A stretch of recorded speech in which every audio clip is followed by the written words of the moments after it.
Chris and the MIA invited me to take a tour of UK race engineering companies. And it just really opened my eyes. And the race engineering that's taking place in the UK is unbelievable. And you go to these small shops doing just really huge things for the sport in terms of the technical side of the sport.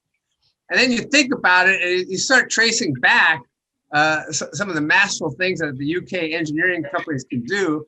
And eventually you end up that England was so great at making armor. They mastered metallurgy and working with metal hundreds of years ago. And there's a direct line from making armor all the way up to the engineering expertise available in the UK's Motorsports Valley. Delighted to have you. Thank you.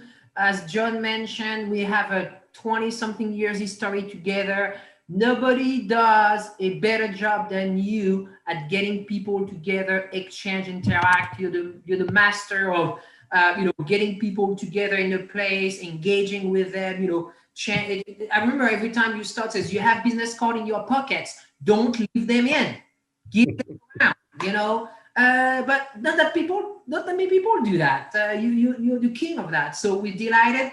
It's 8 o'clock. You have a lot of great things you're going to be sharing with us. So you're also going to be your own panelist and moderator. So this could be fun. I will let you on. And you might we got a call yesterday and you said we have a little situation with Malcolm. So can you please explain and then we'll let you on. No, I'll take it over from here and explain that we have 3 panelists coming on. We have Duncan Wiltshire, who's one of the supremos of historic racing around the UK and Europe. Alan Gow, who's head of our touring car series, very successful touring car series, and also the president of the FIA World Touring Cars. And we also have Malcolm Wilson. Now, Malcolm Wilson's a World Rally Champion team, M Sport, but unfortunately yesterday he was called, because of the quarantines, he had to fly to Monza in Italy to do the Italian rally. And he had to fly there too earlier. So I pre-recorded an interview with him, and that's what we're going to move on to just after I've introduced a couple of slides, Francisco, if I can. Yes, so you're in charge and you'll give us a signal and I'll get the producer. So John and I will go off the camera, but I'll be right there with you. Thanks for your introduction. Well, good morning, good evening, wherever you may be. I apologize for our strange lighting. It was fine 5 minutes ago, but it's gone very dark over here. It's only 4 o'clock in the afternoon.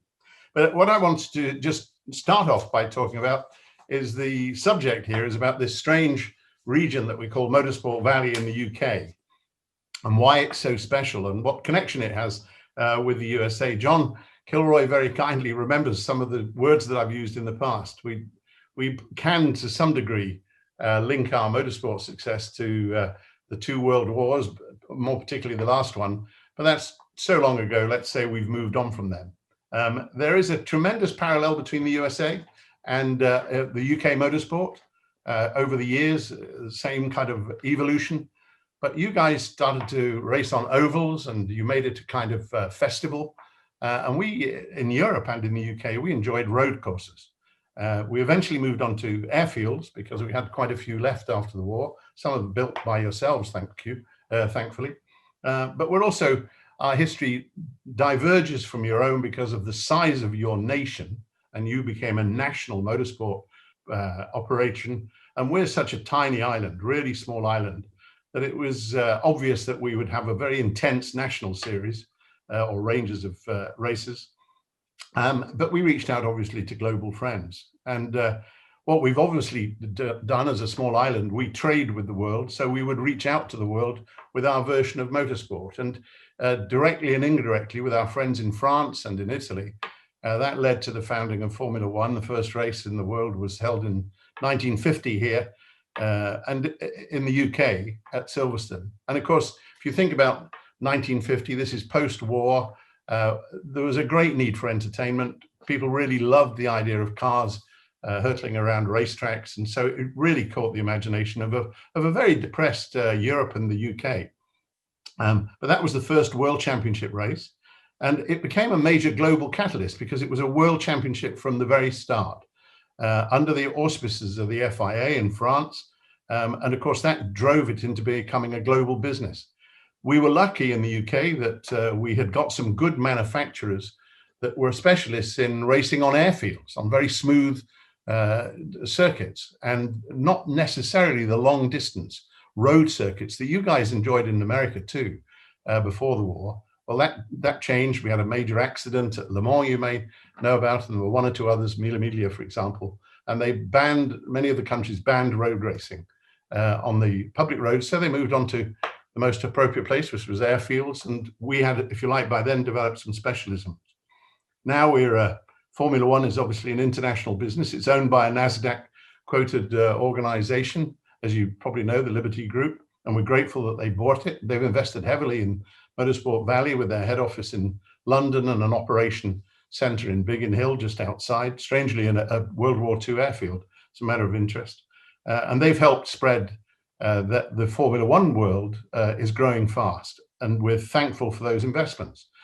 In fact, 8 of the companies that run Formula One in the UK are all international companies. But obviously, we've also, over that period of time, we've developed great friendships in America. I was interested to look here that we have a really good motorsport relationship going back a long way, and I love some of the history. So obviously, the binding point is that both our nations just love racing cars. It doesn't matter what kind, we just love racing them. In 1916, I'm pleased to say, the Indy 500 was won by a Briton. Strangely enough, if you check it out, unfortunately, he was born in Italy, but he moved when he was 2 years old, and he was educated in the UK. So we claim him as a Briton, and he was happy to say he was a Brit, but his name was Resta, and he won the 1916. And 24 Hours at Daytona had cars like Jaguar and Lotus and Lola, as you'd know, and many drivers. Derek Bell and was just one of many. And at Indy, we had the March, Lotus, Reynard, and of course the Cosworth engines. So we've got a good connection. We still have a good connection. And if this 50 minutes is anything to go by, I hope we can build more relationships. All our contact details are available. We're doing this because we want to build two-way trade with your country and develop much better and closer collaboration and racing wherever you want in the world, as we both sides face really unusual futures over the next decade or so. So we want more trade. And what I thought I would do is I hope this works, I'm just going to take you to a couple of slides just to show you a little bit more about let me just do this correctly. So I press that one, I know. This is the Motorsport Valley community. It's the quick way of you finding out about it. On that slide, 8 out of 10 Formula One teams, I told you the values. The most unique part of this is 30% of their engineering sales revenues are invested in R&D.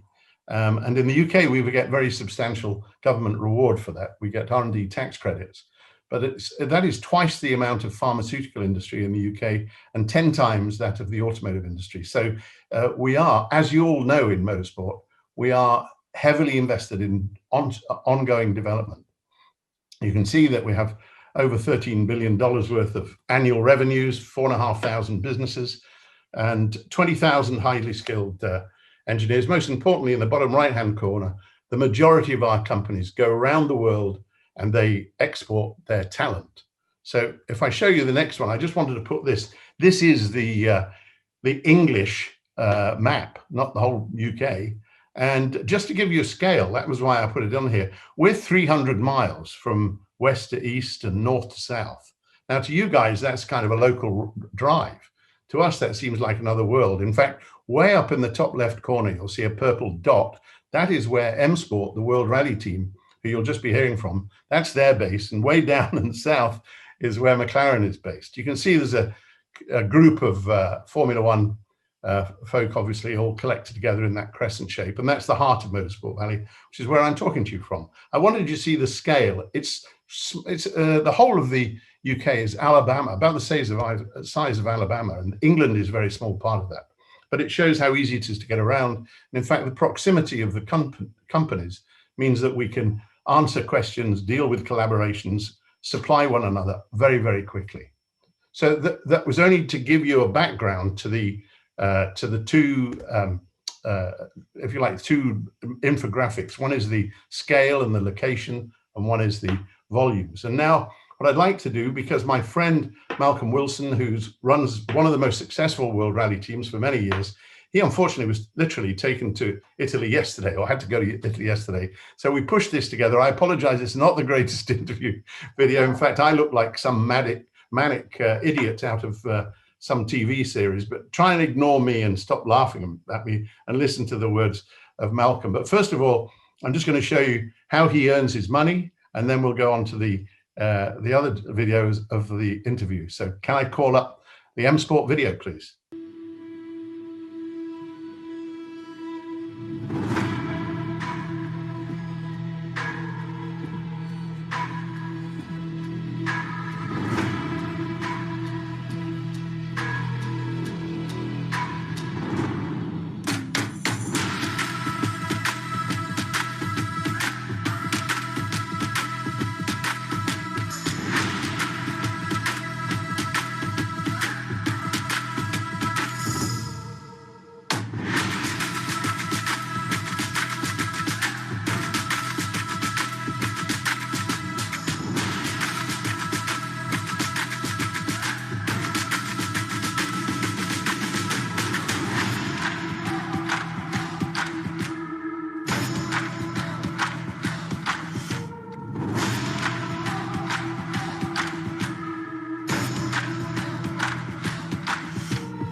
Well, Malcolm said in the interview, he said, any American friends who want to come and see that fabulous facility are really welcome. You've got the contact details through either the MIA or Francis. But now let's just enjoy a few minutes with Malcolm Wilson and my interview, and please ignore my face. Over to you.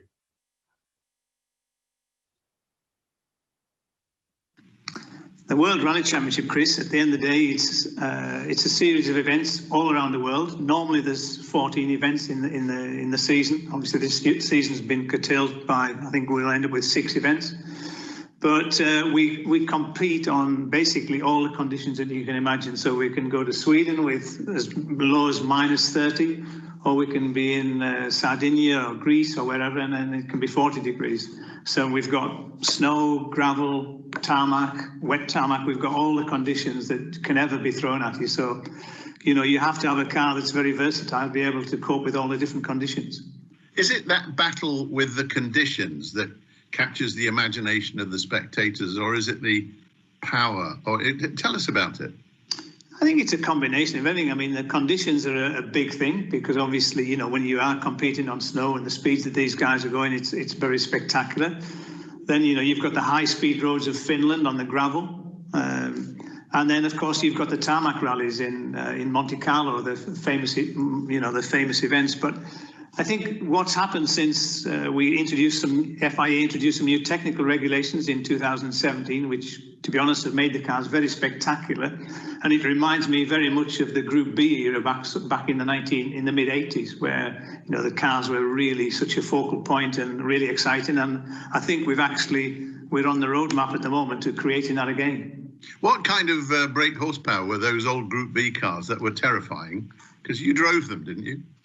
Yeah, those were quite scary compared to what the cars are currently like. But I mean, in its rawest form, the likes of the Audi Quattro and everything had like 650 horsepower.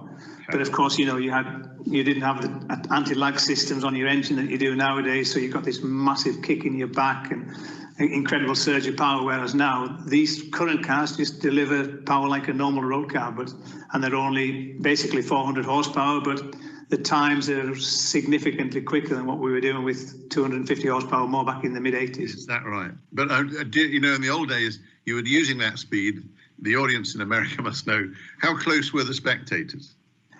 I mean, I can remember when I was driving, I mean, you know, it was incredible. I mean, places like Portugal, when you were near Lisbon, centre of the stages, I mean, literally, the road would just open up in front of you. So even though you'd done your rec and your pace notes, they didn't really mean anything because the spectators they were lining the road, and wherever you had a cut, there would be people. So, yeah, then obviously there was the tragedy, and that's obviously one thing that's improved significantly, spectator safety. So it's a major sporting event in some of those extreme countries, from New Zealand to the most extreme circumstances. Yeah, I mean, if you think, you know, with Chile, Argentina, Mexico, and a lot of the places in Europe, and as you mentioned, Australia, New Zealand. Next year, we actually go to Japan and back to Kenya, Nairobi. The transportation, we tend to, because we don't have a large stock of cars, so we tend to air freight the cars to the flyaway events. And then obviously all the infrastructure, the service equipment, everything goes by sea freight. But on average, we send in 8 to 9 40-foot containers, sea freight around the world for the flyaway events. Roughly then, depending on how many cars we're running, up to 5-6 cars can be air freighted. And then on top of that, we tend to air freight around 10 tons of air freight spares for each flyaway event. Well, Malcolm, you're with Ford. Your OEM, your automotive brand is Ford. How many, over the last 2 or 3 years, how many other brands are involved, and can you name a few of the leading ones? Yeah, currently, sort of up until a couple of years ago, there was 4 leading manufacturers. There was Citroën, Hyundai, ourselves, and Toyota. At the moment, there is 3 manufacturers currently. And there's new regulations coming again for 2022, which we've all had to sign up now with the FIA in November this month. So for 2022, with a new car that's coming, there's 3 manufacturers currently registered. And obviously we're hoping to create more, because then we go into a hybrid system for 2022. Yeah, what we class as the Rally 1 car, which is a WRC car, is roughly what you're talking around about, is around about $1 million. But then we're the only company with the Ford product that basically we've got the complete ladder of opportunity, from a Rally 5 right up to a Rally 1. So a Rally 5 is a 2-wheel drive Fiesta, and roughly you're probably looking around $50,000 for something like that as a starter car, which is a car that's used in a lot of the junior championships in various parts of the world. Do you work with American companies? I mean, are they able to supply product that is suitable for your level of expenditure? Now, presumably, are the other rally teams too? Yeah, to be honest, we work with quite a few American companies. I think primarily, to be honest, in engine components. Right. So things like, you know, the Conrod bolts, big end bolts, they're all made in the US. I think even currently our cylinder head gaskets are made there. And of course, the big ticket item is turbochargers from Garrett. And that is a control turbo that all the manufacturers have to use the same Garrett turbo, and that regulation is also continuing in with the new regs for 2022 for the high level Rally 1 category. And because you know our audience here today, if anybody feels that they've got something that could help you win a World Rally, they should contact you through us if they wish. Absolutely. If they've got something that they think is going to improve our performance, my email and my phone is on 24 hours a day. How did you get into rallying? It just occurs to me. I mean, I think you were a young man. You still are a young man. I don't misunderstand. I wish I was. No, that all started many, many years ago. My parents had a car breakers yard, tyre distribution, and in those days we used to get the local rally guys coming in to buy the 1500 Ford Cortina engine to put in a Ford Anglia. So I'm giving my age away now, to be honest, Chris. And of course, I was, I think, 12-year-old, and I just used to see these guys arriving with these cars with wide wheels on, and to be honest, I just got the bug at a very early age. And to be honest, once I was old enough to drive, that's all I wanted to do. And had a reasonably successful career as a driver, not probably what I wanted to achieve, but then on the other hand, I don't think I'd be sat here doing what I'm doing if I put all my effort into the driving side of it. Yeah, so, but you've won your championships. What about, personally, you've won it. What is the M Sports record? Well, we were very lucky that we took on the Ford contract for the 1997 season, which we've had since then. So what is it, 23 years now we've been running the Ford World Rally team. And our first real success came in 2006, where we won the manufacturer's title, and we followed that up again in 2007. Then many victories. I think we feel we've created a record that will never be broken by anybody. We started our point scoring run on Monte Carlo in 2002, and since 2002 Monte Carlo, we've had a car finish in the points on every single rally in the World Championship, and that is currently standing around 260, I think, consecutive point scoring finishes, which, you know, it's something I'm really proud of. It sends out a message as how serious we look at reliability and attention to detail. And of course, I think it's 70 odd victories in the process.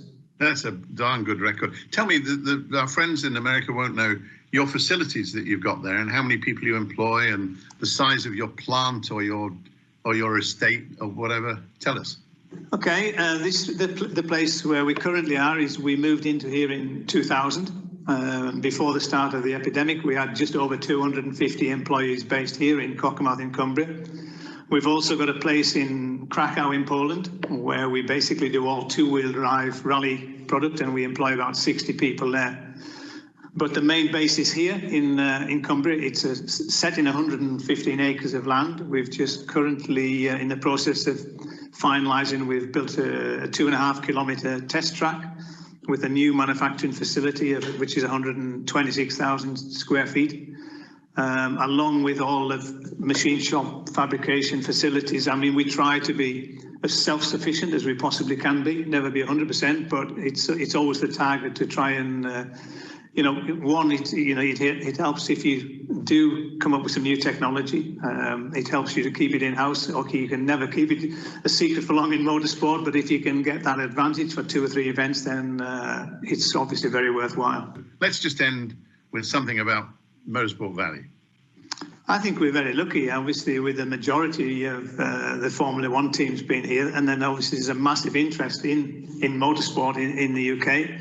We've also got some very good links with universities and colleges where we get people, you know, you get your pick of people who are doing all of these motorsport programs from the likes of Myerscough College and Cranfield University. So the only sad thing is I tend to be the training ground for a lot of these aspiring Formula One engineers and designers. They tend to serve their time here and then move on to if their aspirations are Formula One. So, but on the other hand, you know, my key people, I've made sure that we retain those people because they're the success of the business.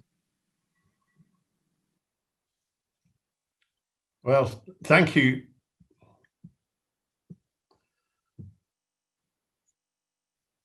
Well, thank you very much indeed for that.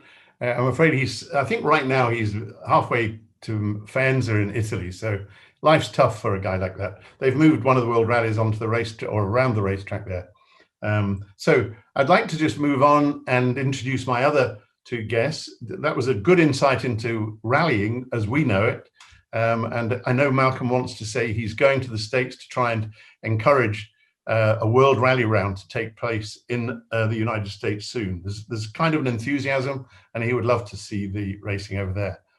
Now, I have my 2 friends about to join us, and one is Alan Gow, president of the FIA World Touring Car Commission, but if you like, his most important role in motorsport at the moment is he's head of the very, very popular British Touring Car Championship. Hi, Alan. Welcome to us. Hi, Chris. Good to see you. You haven't pressed all the wrong buttons like I have, so you win a chocolate bar. And there's Duncan Wiltshire, and Duncan is the supremo of many historic race events and other historic car events around UK and Europe. So welcome, Duncan. Thank you, Chris.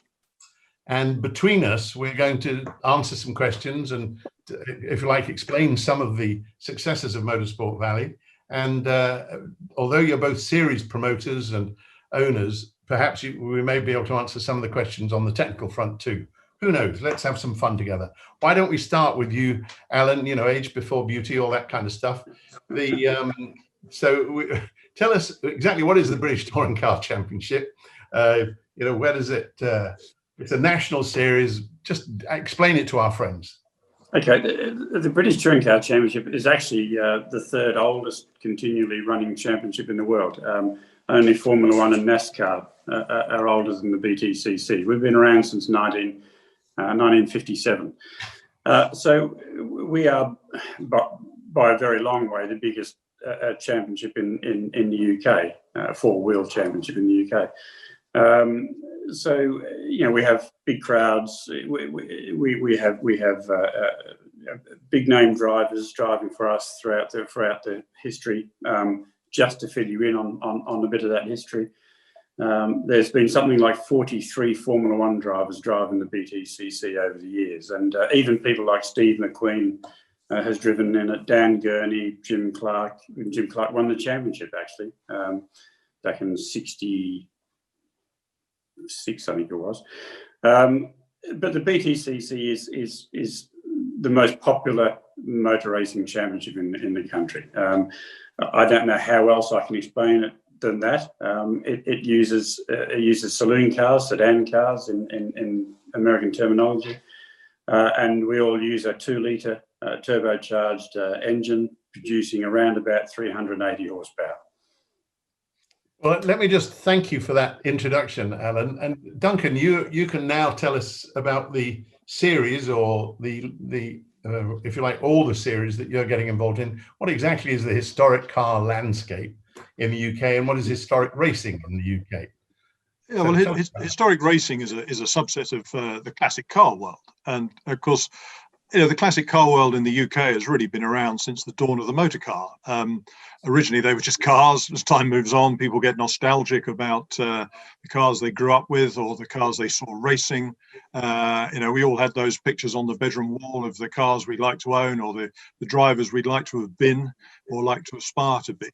And that's what's inspired the whole of the classic car and the historic car movement. Put into context, in the UK, the classic car movement as a whole, there are 1.5 million cars registered in the UK that are classic cars. Okay, that's 3.5% of all vehicles that are registered in the UK, including buses and trucks. So it is a phenomenally huge proportion of the automobile world in the UK. And as an industry, in its totality, just in the UK, classic car industry is worth about $10 billion in 2019 terms, anyway, prior to pandemic issues. And of course, historic racing is a subset of that. Historic racing is all about as a fan, being able to go and see those cars you grew up with. Alan talked about the likes of Jim Clark. To go and see Jim Clark's original cars being raced, or if you're lucky enough to be an owner, you actually be sitting in there and pretending to some degree that you are Jim Clark for a moment, a little nanosecond of history, and that's what fuels the whole of the historic car movement. Well, that's right. And who controls it, Duncan? I mean, how is it organized? Yeah, motorsport is historic motorsport is like all motorsport at this grassroots level. It's run and managed by a whole host of racing clubs. And as you come up the spectrum, you get into sort of commercial promoters and some very, very large events. The whole movement is governed by the same set of regulations and governors as Alan's British Touring Car Championship, and at a certain level as the same as F1. So in the UK, we are governed by Motorsport UK and the rule books. We have the single sanctioning body here in the UK that we all have to conform to, and internationally we come under the auspices of the FIA. So at that level, we are complying with the same set of regulations as every other level of motorsport. The one thing being, we have a whole host of exceptions because these are old cars, and to state the really obvious thing, the fundamental difference between historic racing and modern motorsport is historic racing fundamentally is a leisure pursuit. It's being run by for people who are lucky enough to own the cars, and for fans who want to come and relish and revel in that nostalgia. There's nobody standing at the end of the pit lane in a talent spotting, which is an interesting point, because there are some very, very capable drivers who've come out of historics and got into modern motorsport.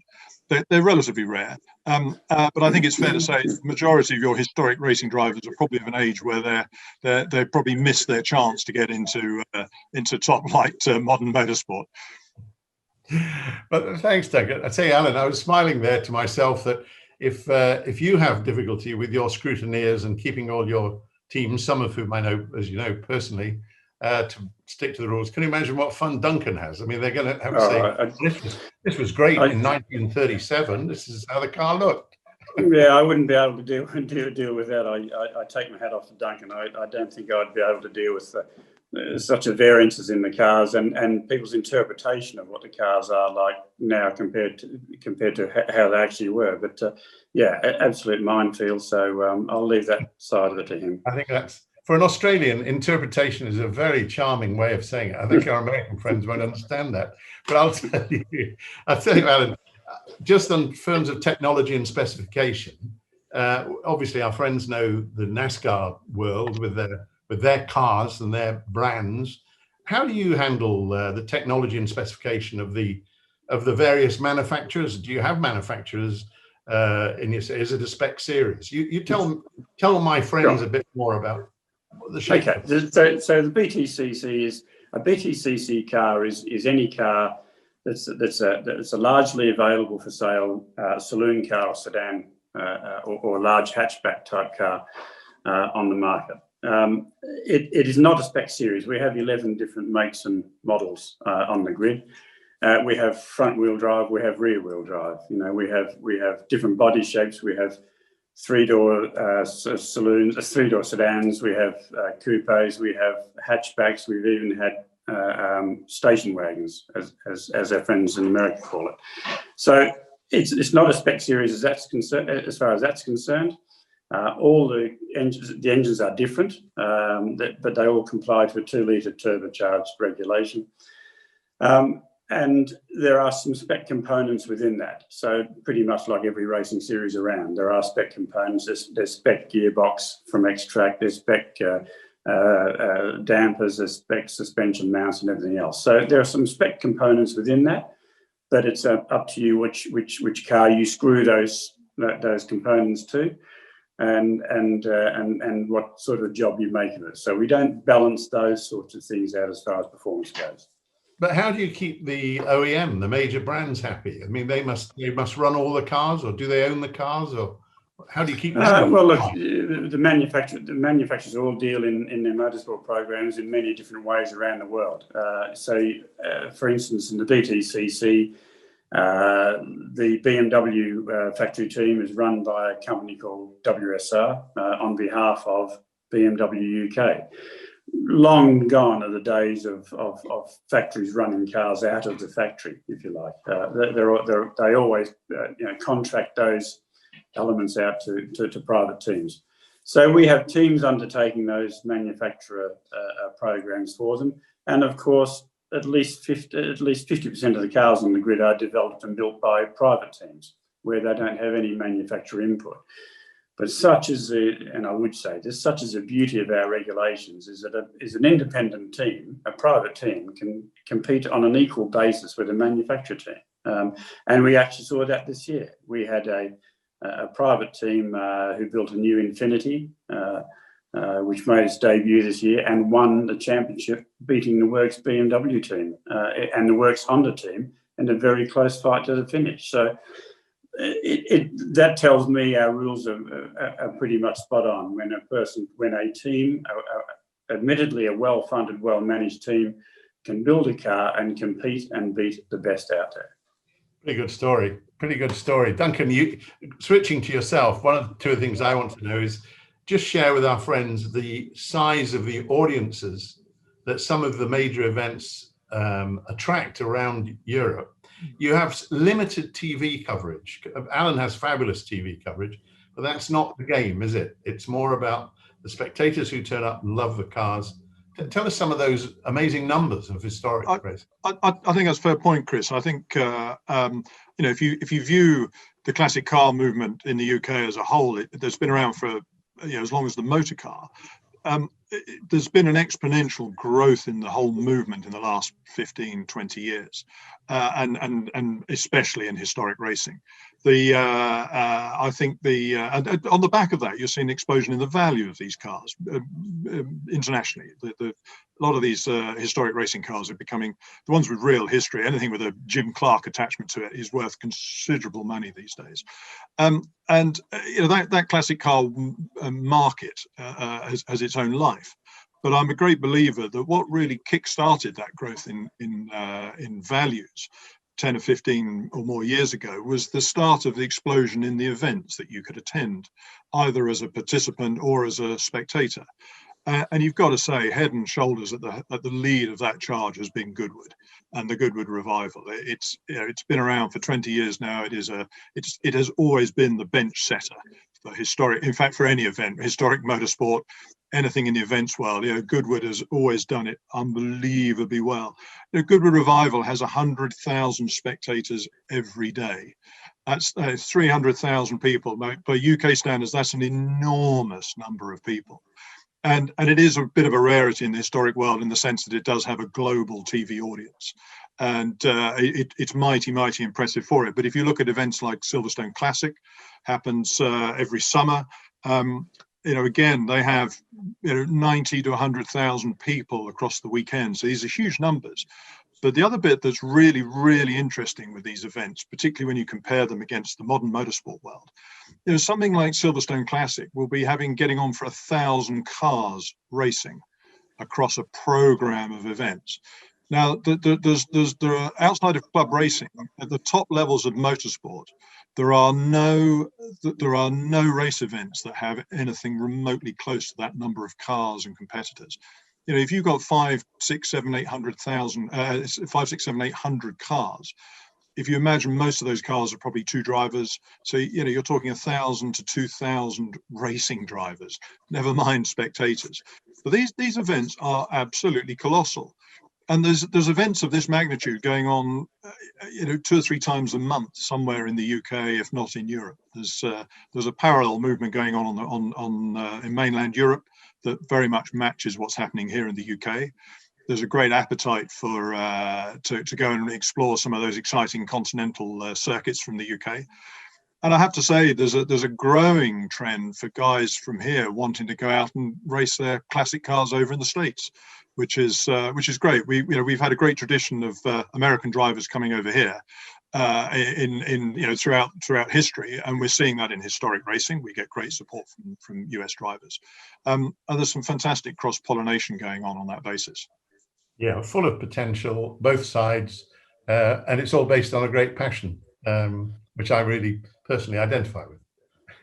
Well, and the other thing that's very telling is that there's a rapidly growing interest in the heritage of American motorsport.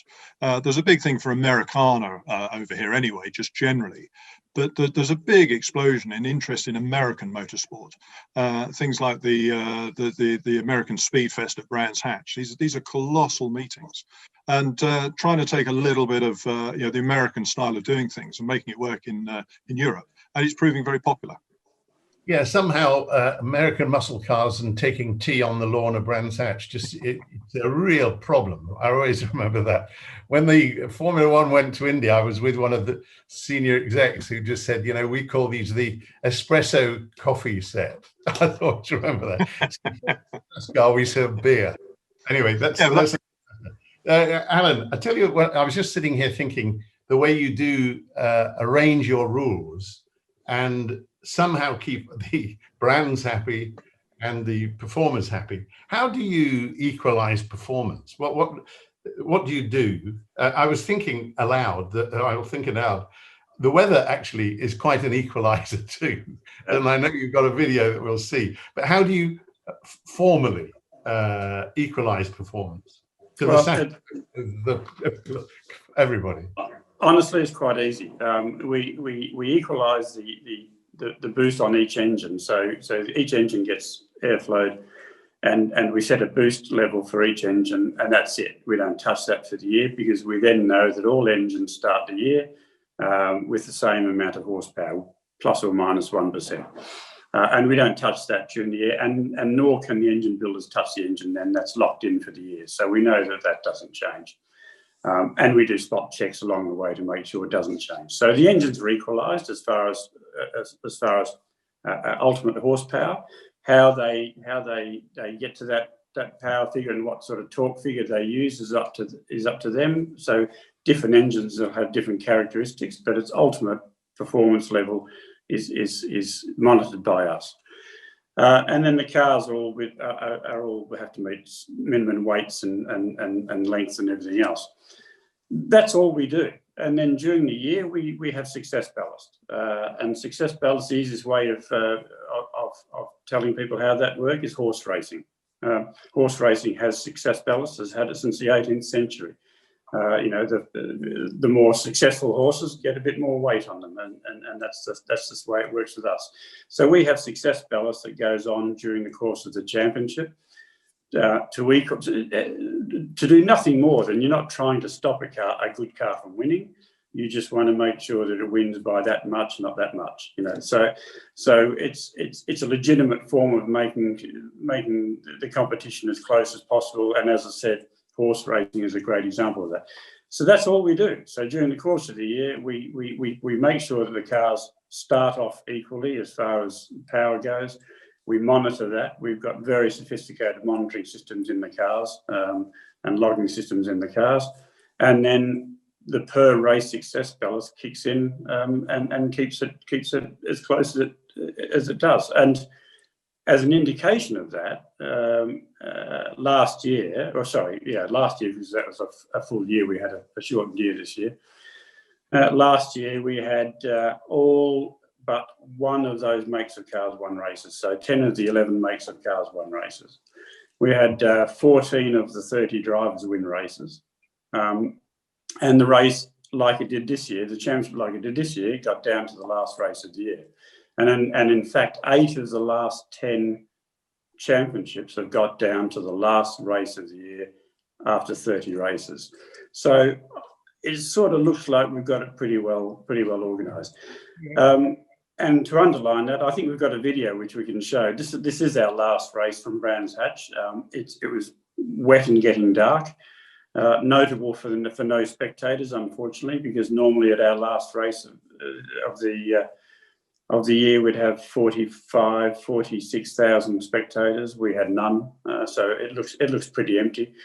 But there's a video which we can just show, just a minute's worth of racing for the last race. The final round of the 2020 Quick Fit British Touring Car Championship.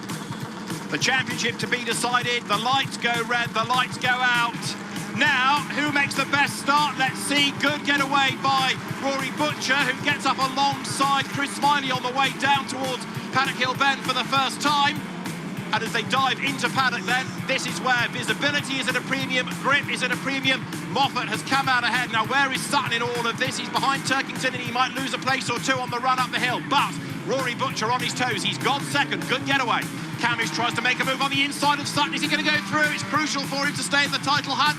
Yes, he gets up the inside. Ingram again makes an attack, and this time has he gone through? He has. That's bad news for Turkington. More points given away. The door is opened. Morgan goes through. Ingram goes through. This is Sutton making his move. Ball position. The final round of the Quick Fit British Touring Car Championship is going to be won by Rory Butcher. For the second time in his career, the British Touring Car Champion is Ash Sutton.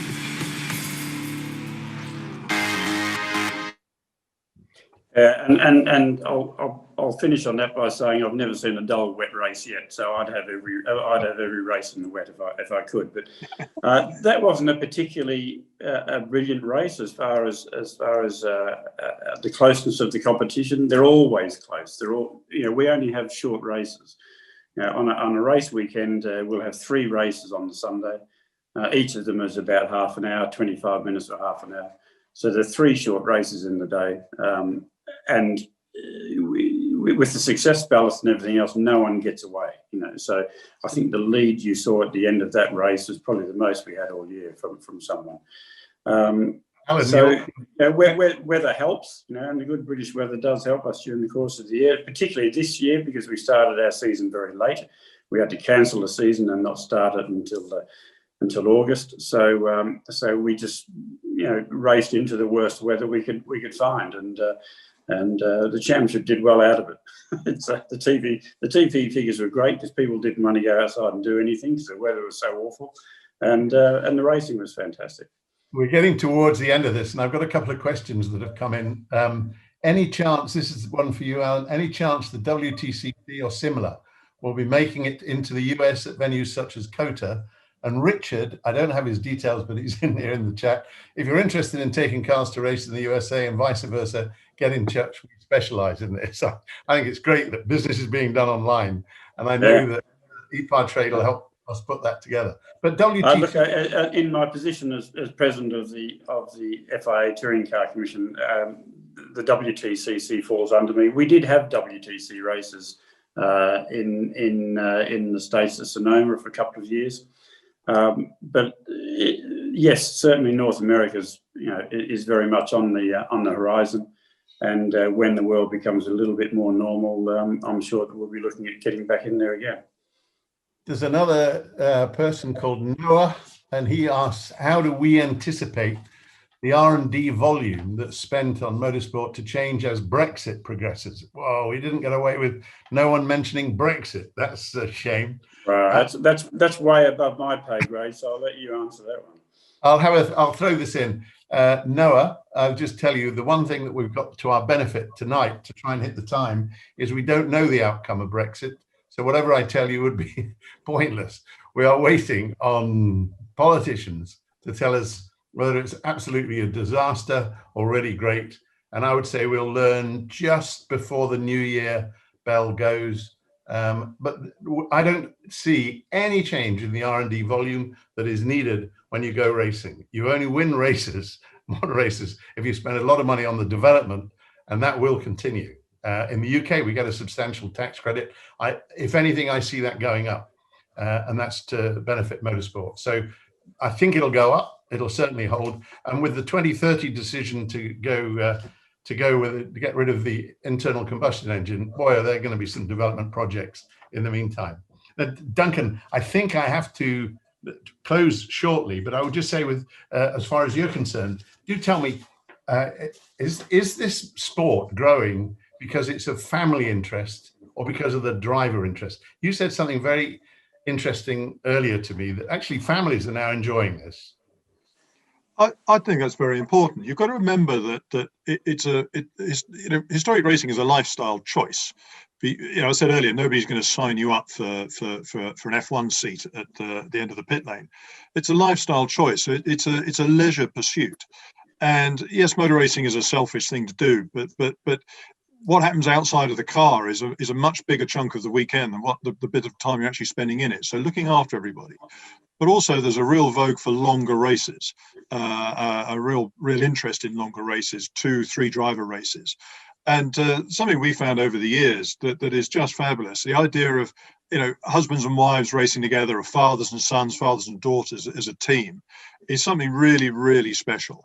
We've enjoyed a lot of that over the years, and we love that. I think that's something very, very special indeed. The other bit that we are seeing, just watching Alan's little video there, is increasingly we see interest from the modern world.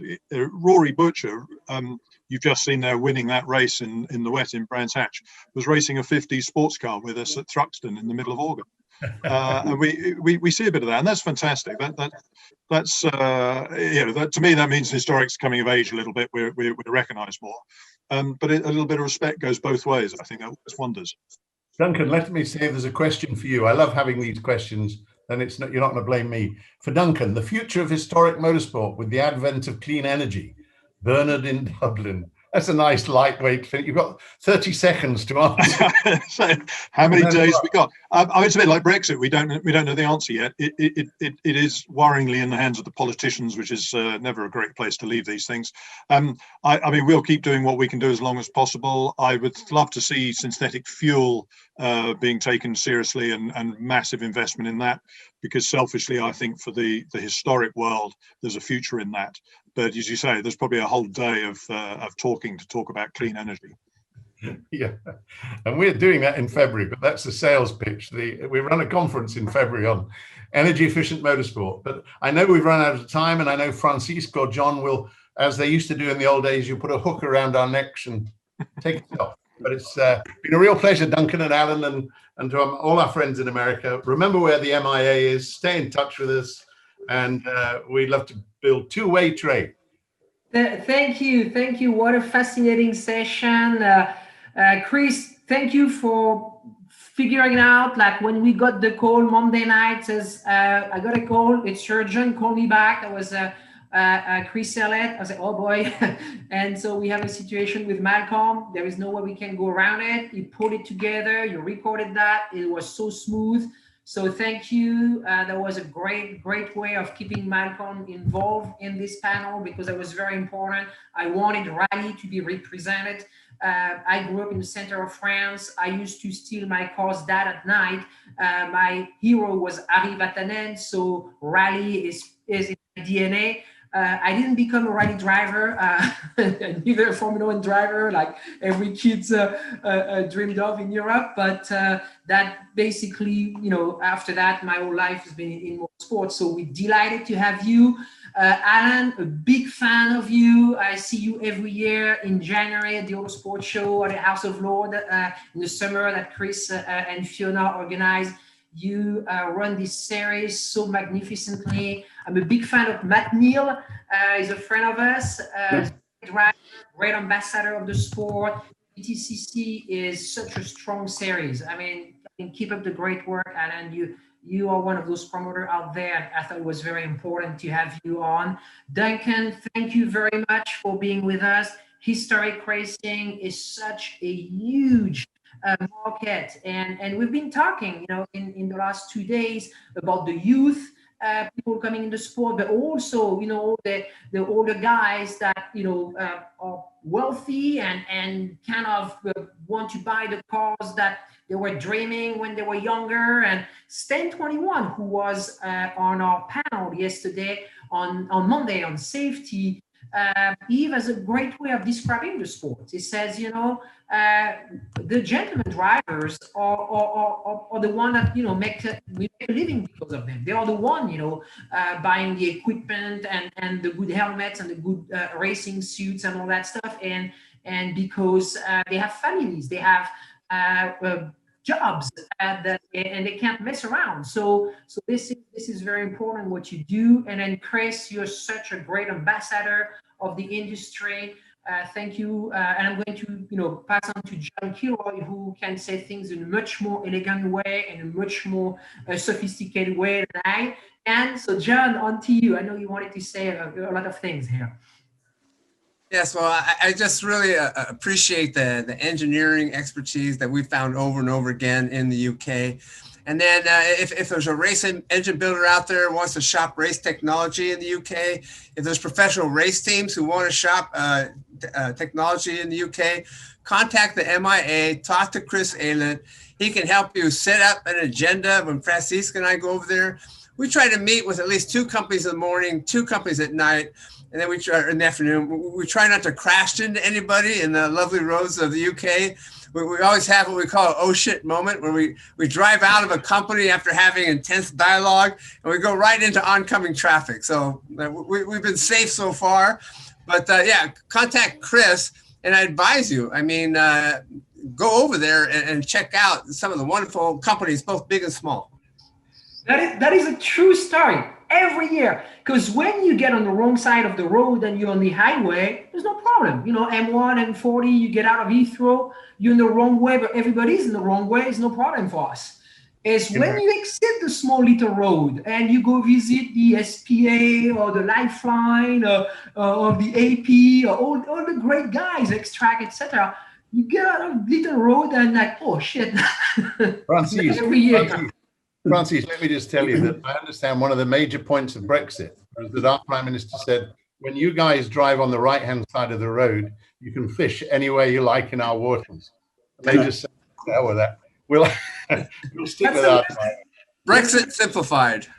No, but Chris, I'm going to say something that you're going to very much enjoy. First, but this is our first time event. I mean, the old things, when the world went upside down, we launched this platform 2 years ago and people thought, oh, we're visionary now that there's the pandemic. I mean, when we launched EPARTRADE and we took the industry into the 21st century and being digital, you know, not everybody was like, oh, digital, I don't know. And then suddenly all the eyes turned to us. Well, that's one thing. But we couldn't stay here and just wait. And we started to come up with some ideas. What could we do? We launched the EPARTRADE Live Tech Webinar Series. And but then when we realized that there won't be, you know, events at the end of the year, we had to put resources together and produce this. And we wanted, as a race industry event, which is actually the race industry event of the year, to make it truly global. And you're going to be pleased to hear that we have 110 countries in the registration, 110. And that tells us two things. Is first, you're absolutely right, Chris. This is a global industry. People race all over the world. I heard Malcolm saying that's going to go back to Kenya. We have people in South Africa. We have people in Canada. We have people in Latin America. Alan, I'm going to mention one thing. I think ACTC, Turismo Carretera, is also one of the oldest racing series in Argentina, with you and NASCAR and all that, BTCC. So Turismo, yeah. So that's one of the oldest. And there's tremendous amount of people racing. People race from all over the world. And being online today makes it so easy and convenient for all of us to be together. And Paul Fanner said it in the opening act this morning, says, this is so cool. I can finally talk to my friend. You know? Let me just, John, I think you followed this. It's only a brief comment. As soon as we went online, forced to go online, we've been running for the last 10 years the School of Race Engineering, where the top Formula One World Championship engineers teach other engineers.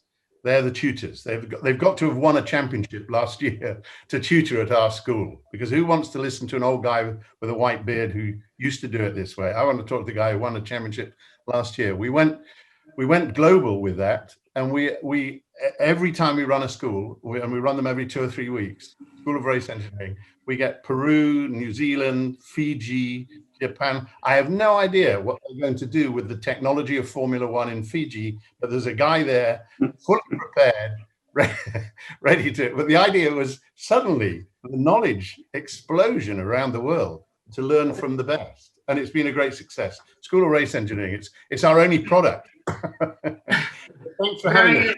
Very good.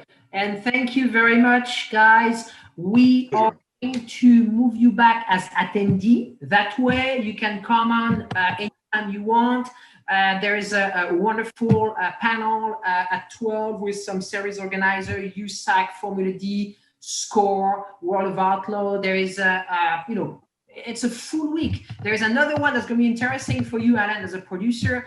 Tomorrow, it's we call it No Rules, No Limit. Pikes Peaks, King of Hammer, and Cameron Speedway, and Raceway, and National Association of Diesel Motorsport. So I'll have a look out for that.